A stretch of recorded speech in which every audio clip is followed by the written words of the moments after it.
All right, I want to talk to you guys about window cleaning solution. It's a common question that I get. You know, what is in our window cleaning solution? So it depends on the time of year, whether it's winter time or if it's summertime.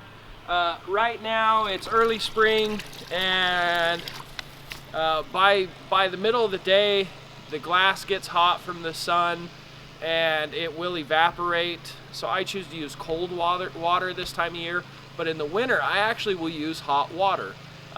It'll help heat up the glass. It prevents freezing a lot more.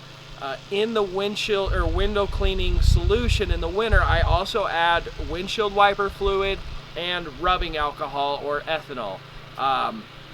If it's single digits, if it's that cold, I will actually take my applicator, my scrubber, I'll dip it in my solution, the hot water and windshield wiper fluid and a little ethanol, and then I'll add a little bit of rubbing alcohol onto the applicator itself before I apply it to the window.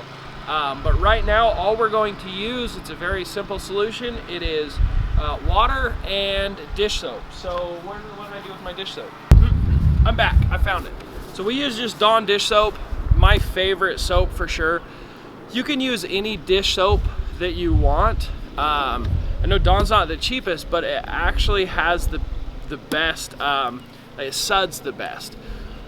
So big mistake window cleaners make is they don't use enough dish soap, or they use cheap dish soap and use not enough of the cheap stuff as well. And what it does is it actually will lubricate the window, so your squeegee will slide a lot easier. So if you're finding that when you're pulling your squeegee across and it's really grabbing the glass, that rubber on your squeegee is grabbing the glass, you probably don't have enough solution or soap in your water. So that's a tip for you guys. Hopefully this helps. This is about how much I'm going to add to.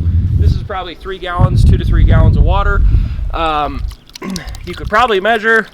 I just add about that much. I don't add the water after the soap, because if you spray water into that bucket with that much soap, it's going to just turn into bubbles and turn into a big mess. So once I've added the soap, I'm going to go in, mix it up just a little bit, and that's good right there. That stuff is ready to clean. There you go. Hopefully that's helpful.